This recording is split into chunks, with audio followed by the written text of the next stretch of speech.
फूंक तमाशा देखने वाले नवजोत सिंह सिद्धू की वजह से पंजाब कांग्रेस में एक बार फिर कलह की आग भड़क उठी है।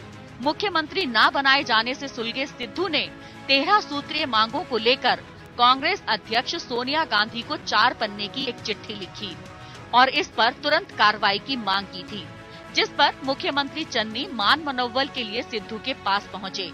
रविवार रात को ही बैठक की गई। राज्यपाल निवास के अतिथि गृह में हुई इस बैठक में सिद्धू और चन्नी के बीच तीखी नोकझोंक हुई और चन्नी ने अपने इस्तीफे की पेशकश कर डाली।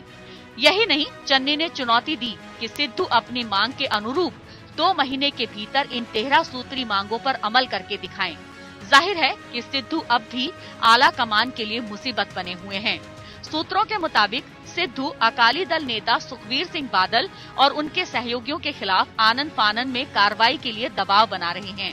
सोनिया गांधी को लिखी चिट्ठी में उन्होंने कहा है कि पंजाब में ड्रग्स की तस्करी मामले में एटीएफ की रिपोर्ट में कई बड़ी मछलियों का जिक्र है।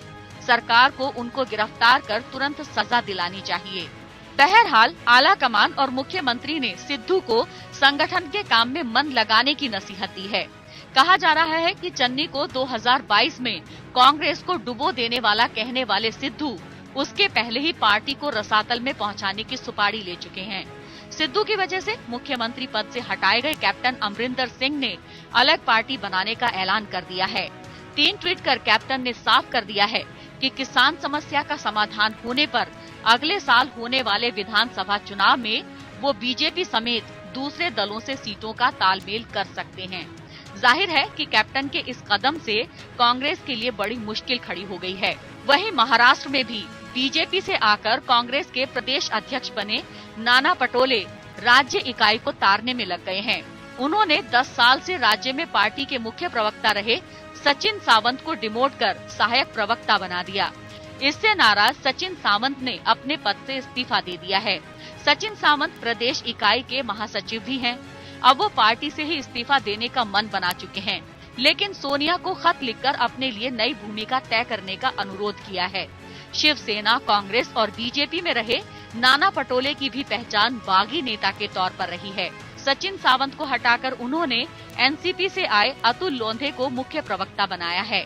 नाना अपनी पार्टी की गठबंधन सरकार पर भी हमला बोलने से नहीं चूकते हैं, जिससे कई बार कांग्रेस के लिए मुश्किलें खड़ी होती रही हैं। अब नाना ने नाना करते करते पार्टी के भीतर ही नाना प्रकार की मुश्किलें पैदा कर दी हैं। उधर राजस्थान में भी मुख्यमंत्री अशोक गहलोत आला कमान की समझाइश के बावजूद उप मुख्यमंत्री सचिन पायलट को साथ लेकर चलने को तैयार नहीं है। राज्य में दलितों से अत्याचार की घटनाएं बढ़ने पर बीजेपी कांग्रेस सरकार को निशाने पर ले रही है, जिसके बाद सचिन पायलट ने जयपुर से 20 किलोमीटर दूर जाक्सू में दलितों की एक रैली आयोजित की थी, जिसमें मुख्यमंत्री गहलोत और पार्टी अध्यक्ष गोविंद सिंह टोटासरा को शिरकत करना था, लेकिन ऐन मौके पर गहलोत और टोटासरा ने जाने से इनकार कर दिया, जिसकी वजह से कार्यक्रम रद्द करना पड़ा। कहा जा रहा है कि सभा में पायलट टच समर्थकों की भारी भीड़ में विरोध के डर से गहलोत नहीं गए।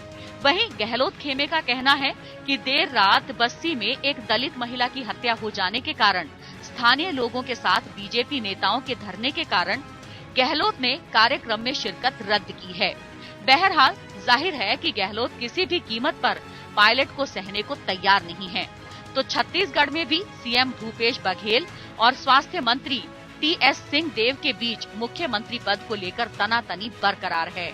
सिंहदेव 2 दिन के दौरे पर दिल्ली पहुंचे हैं। समझा जा रहा है कि 2.5 साल के कार्यकाल के बंटवारे की वादा खिलाफी करने वाले बघेल के लिए आने वाले दिन भारी पड़ सकते हैं।